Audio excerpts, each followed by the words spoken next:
It's my feel-good breakfast show. Welcome back. Yeah, man, time to get inspired. It is. It's time for us to get inspired. It is your feel-good breakfast show, Expresso, at the start of a whole brand new week. Thank you very much for waking up with us. Now, a passionate group of cyclists, they're doing their bit to reverse the cycle of poverty by embarking on a journey and cycling from Cape Town to East London with the aim of raising funds to send orphaned and vulnerable children to high school. Now, to tell us more about this fantastic work that they're doing and their ambitions are Patrick Andries, who's the co-founder of the Uhambo Journey charity organization, as well as its two directors, Warren Wilkinson and Lorne. Is it Lorne or Lorne? Lorne, if you're being fancy. And they're here to chat to us all about this fantastic work, which is great work, guys. Good morning. Good morning. Early start, but as cyclists, you're used to an early start. Hey, this is probably a late get-up for you guys, man. Did you cycle here? No, it was a little bit wet this morning. Oh, yeah, no, we'll give that one to you. But gentlemen, thank you so much for joining us. Thank you for doing what you are doing at the moment.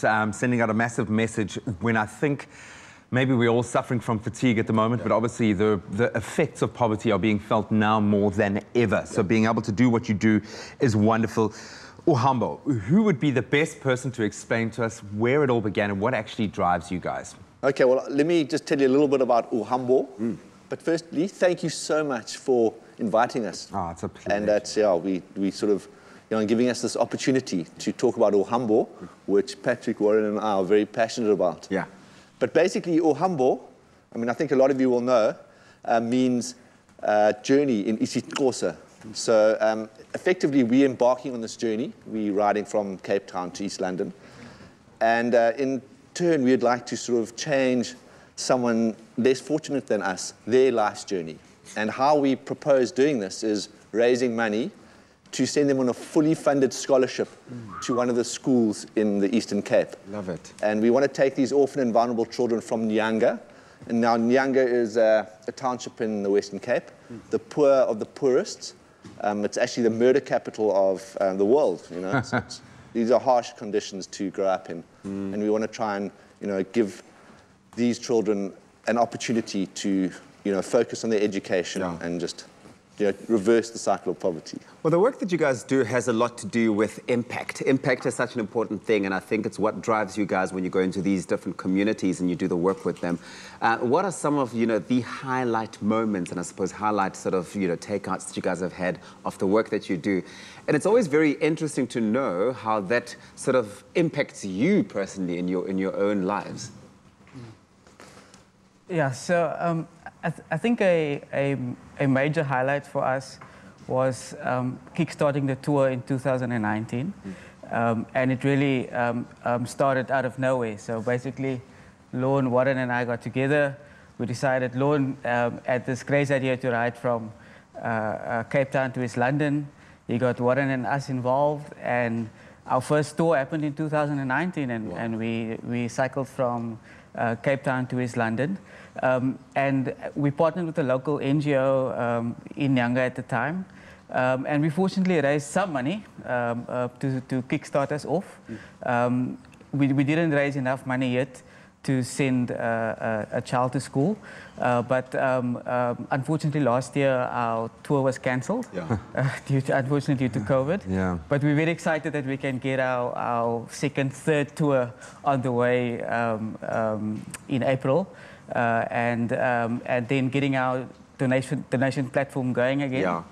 And we really would like to call on people to support us and be with us during this time. Were you guys mates, cyclists, part of the same group, sipping coffee at a coffee shop in the morning every Sunday?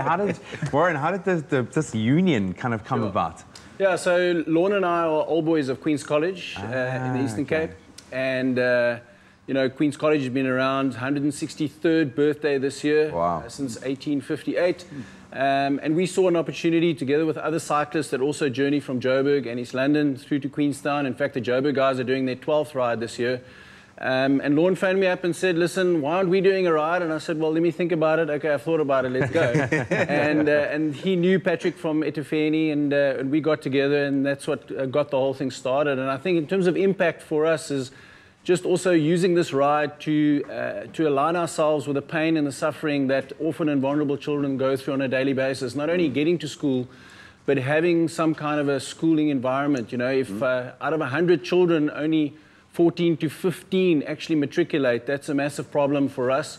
It's a massive problem in terms of raising the next generation of leaders. Yeah. And I think together with Queen's College and GHS, which is the girls' school in Queenstown, or Komani as it's called now, we want to give these children who are orphan and vulnerable an opportunity to have an excellent education. Is that where the bursary will be?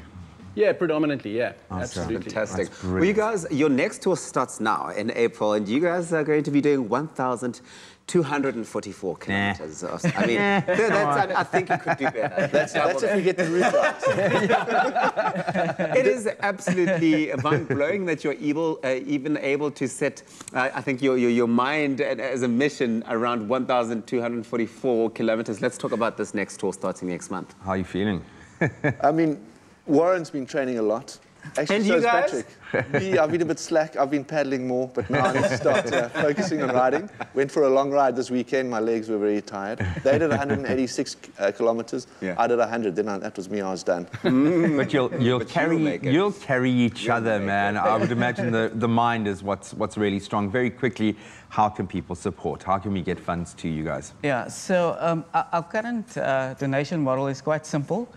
So we've worked out if we get 100 people giving us 100 Rand a month on a recurring basis throughout the year, we would have enough money, around 100,000, to send one kid to school for a year. And if we're able to do it on an annual basis, we'll be able to send them throughout their school career. Wow. So our target for our tour this time around is to at least get 20 committed donors on board to give us 100 Rand a month. That's one coffee a week, Yeah, for sure. sacrificing.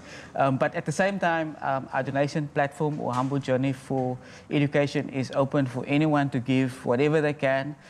If you've got 100 Rand, if you've got 1,000 Rand, if you can donate to us, all the money that we're raising is all going into the scholarship for the child. Simply put, it's going to get a child through school. Yeah, and I mean, if we change one child's life, you know, then that's impactful. We've made a difference, and we feel like we're a success. And Well, it's the knock-on effect of that as well. Gentlemen, we applaud your efforts. We look forward to the sore and aching muscles at the end of this, but what an amazing opportunity, Uhambo, to change someone's life journey. And it starts with that one step, or in this case, that one pedal. But I love the fact that this is focusing on changing someone's future, one child at a time. Brilliant stuff. Well done, gents. Thank you. Thank you.